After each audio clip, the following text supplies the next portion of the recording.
विद्यार्थी मित्रों, આજના સેશનમાં મિત્રો આપણે ચેપ્ટર નંબર 9 જૈવિક અણુઓનો અંતિમ સેશન ડિસ્કસ કરી રહ્યા છીએ અને એમાં મિત્રો આપણે વાત કરીશું આજે ઉત્સેચકીય ક્રિયાવિધિ પર અસર કરતા પરિબળો. એક મહત્વનો મુદ્દો છે મિત્રો અને એની અંદર કેટલીક વ્યાખ્યાઓ પણ આપણને છે જે 1 માર્ક્સમાં પણ આપણને પૂછી શકે અને આખો પ્રશ્ન પણ 3 માર્ક્સમાં આપણને પૂછી શકાય એમ છે. તો ઉત્સેચકીય ક્રિયાવિધિ પર અસર કરતા પરિબળમાં આપણે બે મુખ્ય પરિબળોની ચર્ચા કરવાની છે. જેમાં પહેલું પરિબળ છે મિત્રો તાપમાન અને પીએચ.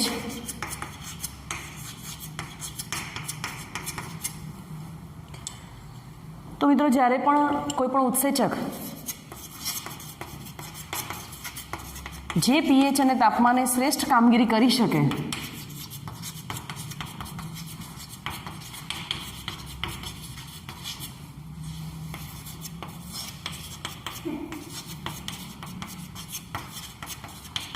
આ તાપમાનને આપણે ઇષ્ટતમ તાપમાન અને આ પીએચને આપણે ઇષ્ટતમ પીએચ તરીકે ઓળખીએ છીએ. એટલે કે આ એ પીએચ આ એ તાપમાનનો પોઈન્ટ છે કે જ્યાં ઉત્સેચક સક્રિય થઈ અને પોતાની ક્રિયાવિધિ કરી શકે, પોતાની અભિવ્યક્તિ દર્શાવી શકે છે. એને આપણે ઇષ્ટતમ પીએચ અને ઇષ્ટતમ તાપમાન તરીકે મિત્રો આપણે ઓળખીએ છીએ. હવે આ જે છે મિત્રો, તો સામાન્ય રીતે ઉત્સેચકો જે છે 28 થી 30 ડિગ્રી ટેમ્પરેચરમાં આ તાપમાને ઉત્સેચકો સામાન્ય રીતે કાર્યરત હોય છે.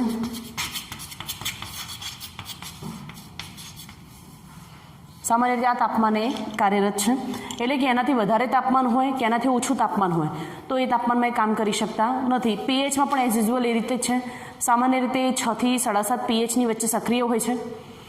એનાથી વધારે ઉપર નીચે પીએચમાં એ કામ કરી શકતા નથી.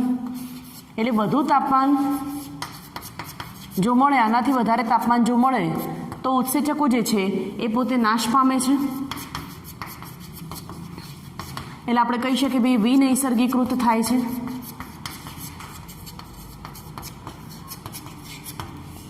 શું થાય? તો એ વિનૈસર્ગીકૃત થાય.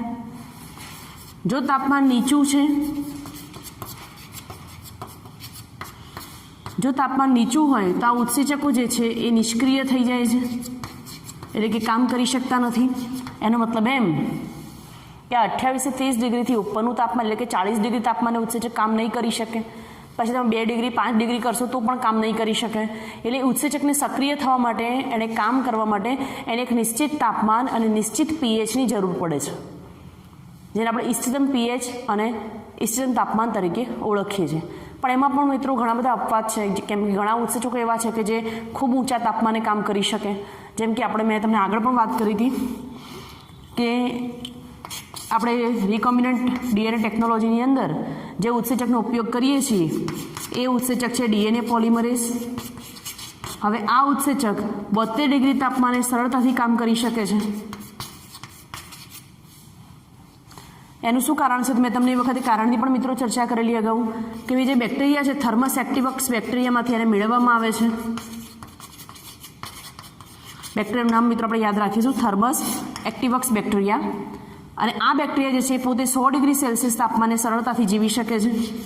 હવે જે 100 ડિગ્રી સેલ્સિયસ તાપમાને જીવી શકે જે બેક્ટેરિયા, તો એનાથી ઉત્પન્ન થતો ઉત્સેચક, એનામાંથી અલગીકૃત કરાયેલો ઉત્સેચક સ્વાભાવિક છે ઊંચા તાપમાને સક્રિય રહી શકે. એટલે આ કેટલાક અપવાદવાળા કેસીસ પણ છે. તમે શરૂઆતમાં મિત્રો જુઓ છો, તમે 3 ગ્રાફ આપેલા છે. એક ગ્રાફ આપણને કંઈક આ રીતનો આપેલો છે. હવે આ ઇષ્ટતમ પીએચના સંદર્ભે વાત છે. તો જ્યારે ઉત્સેચકની કાર્યવિધિ ટોપ પર હોય એટલે કે સૌથી વધારે છે ત્યારે અહીંયા જે એની પીએચ છે, આ પીએચ કેવી છે? ઇષ્ટતમ પીએચ છે. જો એનાથી પીએચમાં વધારો થાય તો પણ કામગીરી કેવી થાય? મંદ પડે. જો પીએચ ઓછી છે શરૂઆતમાં તો પણ આ કામ કેવું થાય છે? ધીમું થાય. એટલે કે ઉત્સેચક ખૂબ ધીમું કાર્ય કરે છે. ખૂબ નીચા તાપમાને તો એ સક્રિય જ નથી, પણ સામાન્ય પીએચ વધે તો એ શું કરે છે? ધીમે ધીમે પોતાની કાર્ય પદ્ધતિમાં દરમાં વધારો કરે. અને જ્યારે ટોચ પર હોય ત્યારે મિત્રો એ સૌથી ઊંચી કક્ષાના દરથી કામ કરે છે. અને જ્યારે પીએચ ઘટતી જાય ત્યારે દરમાં શું થાય? ઘટાડો થાય. એટલે કે પોતે આગળ કામ કરી શકતા નથી. સેમ આલેખ તમને તાપમાન માટે પણ લાગુ પડે છે. તમે બુકની અંદર જોઈ શકો તો તાપમાન માટે આપણને જે ઉત્સેચક લાગુ પડે છે એ પણ કંઈક આ જ પ્રકારનું છે કે જે એનું ઇષ્ટતમ તાપમાન છે એ વખતે ઉત્સેચક સૌથી વધારે કામ કરે એટલે આપણને ઢાળ જે છે એ ઉપર તરફ અણી દર્શાવતો ઢાળ મળે. અને એના કરતાં વધારે તાપમાન જાય તો એ ઢાળ આપણને નીચે આવતો જોવા મળે છે. એનો અર્થ એમ છે કે ભાઈ અહીંયા ઉત્સેચકો સક્રિયથી કામગીરી કરી શકતા નથી. Is it? તો આ એક પરિબળ છે મિત્રો જે આપણે યાદ રાખવાનું થાય. એના પછીનું આપણું પરિબળ છે મિત્રો જે બીજા નંબરનું છે, એને આપણે કહીએ છીએ પ્રક્રિયકની સાંદ્રતા. ખૂબ અગત્યનું પરિબળ છે. આ ખૂબ અગત્યનું પરિબળ છે. એ સમજીએ મિત્રો. એના પહેલાં આપણે એ સમજવું પડે કે ઉત્સેચક અને જે પ્રક્રિયક છે એનો જે સંબંધ છે એ તાળાકુંચી પ્રકારનો સંબંધ છે. કેવો સંબંધ છે? તાળાકુંચી પ્રકારનો સંબંધ. કોની કોની વચ્ચેનો? તો ભાઈ આપણે કહી શકીએ કે ભાઈ ઉત્સેચક અને પ્રક્રિયક વચ્ચેનો સંબંધ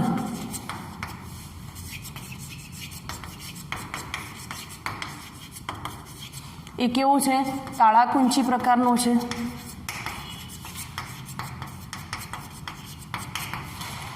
આવો કંઈક સંબંધ છે.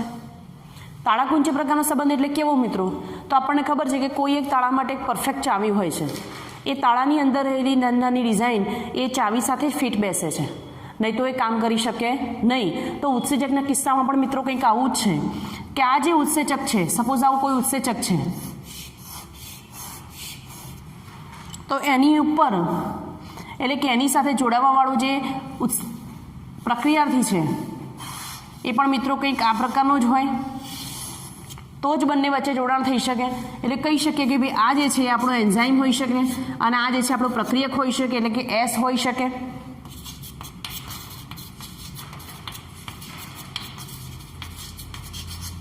આની એજ જે છે એની જે ખાંચ છે એની અંદર જ ફિટ બેસે છે, બીજા કોઈની અંદર બેસી શકશે નહીં.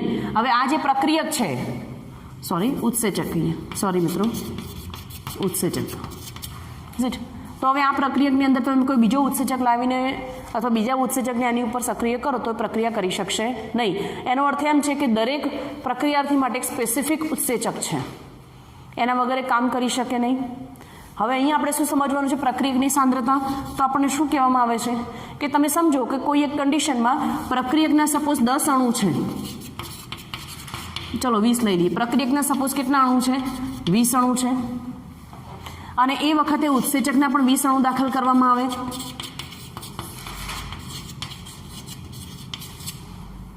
બરાબર છે? તો તમે સમજો કે આ એક ઉત્સેચક પ્રક્રિયક વચ્ચેનું સંકુલ બની ગયું.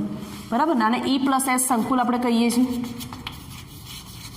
આ એક સંકુલ બની ગયું જેની અંદર પ્રક્રિયકના 20 અણુ છે, ઉત્સેચકના પણ કેટલા અણુ છે? 20 અણુ છે. હવે પ્રક્રિયક અને ઉત્સેચકના 20 અણુઓ હોય તો બંને વચ્ચે સંકુલ બનશે અને પ્રક્રિયાર્થીમાંથી નિપજ બનવાની પ્રક્રિયા જે છે મિત્રો એ ઝડપથી બનશે. E+P છૂટા પડશે. આ પ્રક્રિયા કેવી બનશે? ઝડપથી બનશે. આવી જ્યારે કન્ડિશન હોય ત્યારે જે પ્રક્રિયાનો દર છે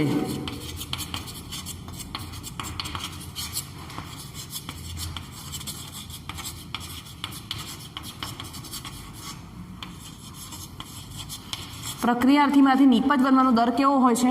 ખૂબ ઊંચો હોય, જેને આપણે V મેક્સિમમ વડે દર્શાવીએ છીએ. શું કહીએ છીએ? એને V મેક્સિમમ વડે આપણે દર્શાવીએ છીએ. એટલે કે આ જે દર છે આપણને કેવો મળશે? ઊંચો મળે. પણ સપોઝ આ કન્ડિશન છે કે જ્યાં ઉત્સેચકની સંખ્યા 20 જ છે, ઉત્સેચકના 20 જ અણુ છે અને તમે પ્રક્રિયક 50 ગોઠવી દો છો અથવા તમે વધારે પ્રમાણમાં પ્રક્રિયક દાખલ કરો છો, સપોઝ પ્રક્રિયક તમે 50 અણુ દાખલ કર્યા, તો શું થશે? તો સંકુલ તો કેટલા બનશે? 20 જ બનશે.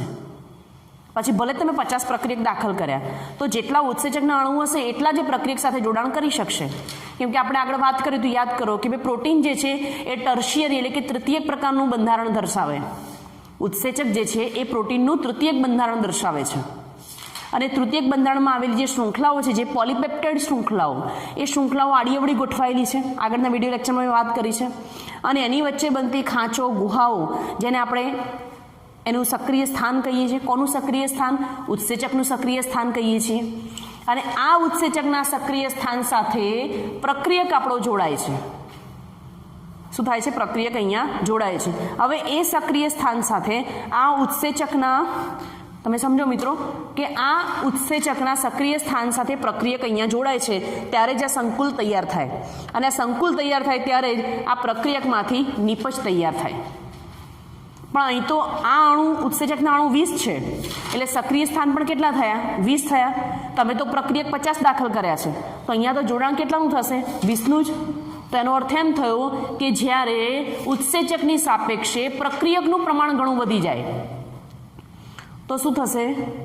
પ્રક્રિયાના દરમાં વધારો થશે? નહીં થાય. શું થશે? દરમાં ઘટાડો થશે. પ્રક્રિયાના દરમાં શું થશે મિત્રો? ઘટાડો થશે. લગભગ દર અડધા જેવો થઈ જશે. આ કન્ડિશનમાં શું થયું છે કે પ્રક્રિયાર્થી માંથી નીપજ બનવાનો દર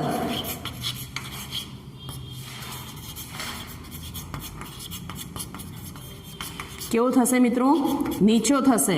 એટલે કે આ દર જે છે લગભગ V મેક્સિમમ અપોન 2 જેટલો થઈ જાય છે. કેવો થઈ જાય છે? અડધો થઈ જાય છે. એટલે આપણે શું બોલીએ છીએ? V maximum upon 2. આપણને આલેખ સ્વરૂપે મિત્રો વાત કરી છે, તમારે સ્ક્રીનશોટ લેવાનું હોય તો લઈ લેજો આનું. અને મિત્રો આપણને આલેખ સ્વરૂપે રચના દર્શાવેલી છે. એ શું કહેવા માંગે છે આપણને?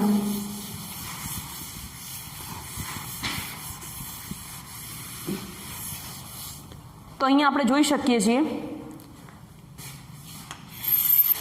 આપણને આવો કંઈક આલેખ આપેલો છે જ્યાં આ અક્ષ દર્શાવે છે પ્રક્રિયાનો વેગ. શું દર્શાવે છે? પ્રક્રિયાનો વેગ. અહીંયા કે એટલે કે આપણે પ્રક્રિયાથી દર્શાવીએ છીએ. હવે શરૂઆતની કન્ડિશનમાં કે અહીંયા જે પ્રક્રિયક છે એનું પ્રમાણ અને ઉત્સેચકનું પ્રમાણ કેવું છે? સરખું છે. તો આ જે છે આપણને મળે છે V મેક્સિમમ છે. કેવું મળશે આપણને? V મેક્સિમમ મળશે. કેમ? કેમ કે જેટલા ઉત્સેચકના અણુ છે એટલા જ અણુ મિત્રો પ્રક્રિયકના છે. મેં તમને આગળ કહ્યું એમ. તો પ્રક્રિયક અને ઉત્સેચકની સંખ્યા સમાન હોય ત્યારે હવે જે પ્રક્રિયક જે છે એ કેવો થઈ ગયો છે? સંતૃપ્ત થઈ ગયો છે. કેવો થઈ ગયો છે? સંતૃપ્ત થઈ ગયો. એટલે કે હવે એ કોઈ પણ નવા ઉત્સેચક સાથે જોડાણ કરી શકે એમ નથી.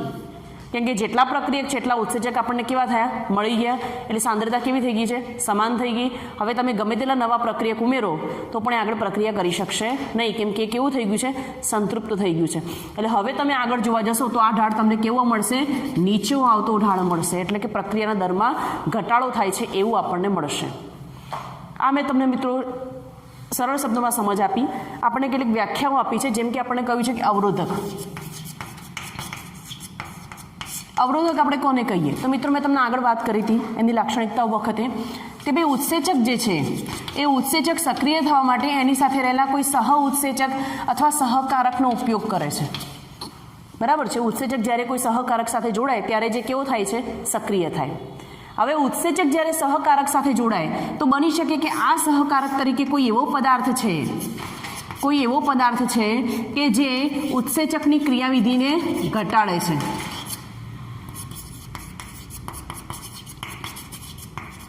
કે જે ઉત્સેચકની ક્રિયાવિધિનો દર ઘટાડે છે.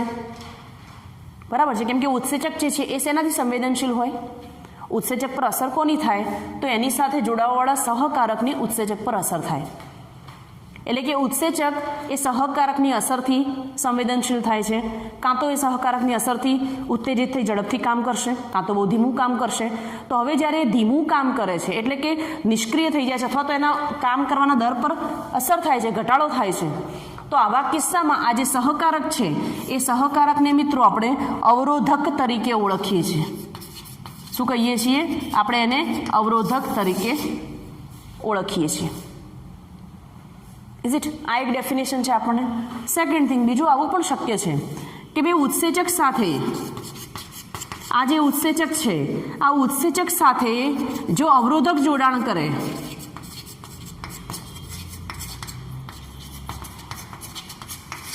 એટલે કે ઉત્સેચક સાથે તો કોણે જોડાવાનું છે? પ્રક્રિયાર્થીએ જોડાવાનું છે. કોણે જોડાવાનું છે?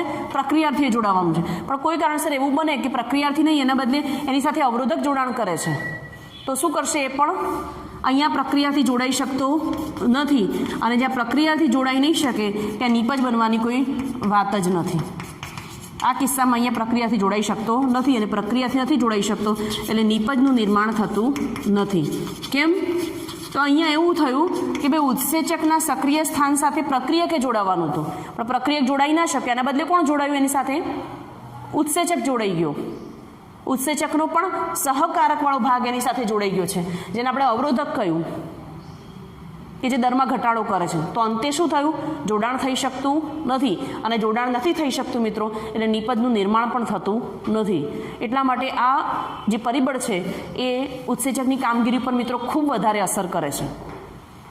જેટલા પ્રક્રિયાર્થી એટલા ઉત્સેચકના અણુ હશે તો પ્રક્રિયાનો દર કેવો થશે? વધારે થશે. પણ ઉત્સેચક કરતાં પ્રક્રિયાર્થીની સંખ્યા વધારે હોય, ઇઝ ઇટ? ઉત્સેચક કરતાં પ્રક્રિયાર્થીની સંખ્યા વધારે હોય તો આવા કિસ્સામાં એટલા ઉત્સેચક પ્રક્રિયાર્થી સંકુલ બનશે જ નહીં, એટલે એટલી નિપજનું નિર્માણ પણ થવાનું નથી. એટલે આ બંને કિસ્સા, તાપમાન અને પીએચ અને પ્રક્રિયકની સાંદ્રતા, એ બંને મિત્રો ઉત્સેચકની ક્રિયાવિધિ પર ખૂબ ઝડપી અસર કરે છે. એની આગળની લાક્ષણિકતાઓ વિશે પણ આપણે મિત્રો ચર્ચા કરી છે. આલેખ દ્વારા પણ તમારે એને સમજવાનું છે. તો મિત્રો આજના સેશન માટે આટલું. નેક્સ્ટ સેશનમાં આપણે ઉત્સેચકનું નામકરણ અને વર્ગીકરણવાળા મહત્વના મુદ્દાની ચર્ચા કરીશું. મળીએ મિત્રો. Thank you.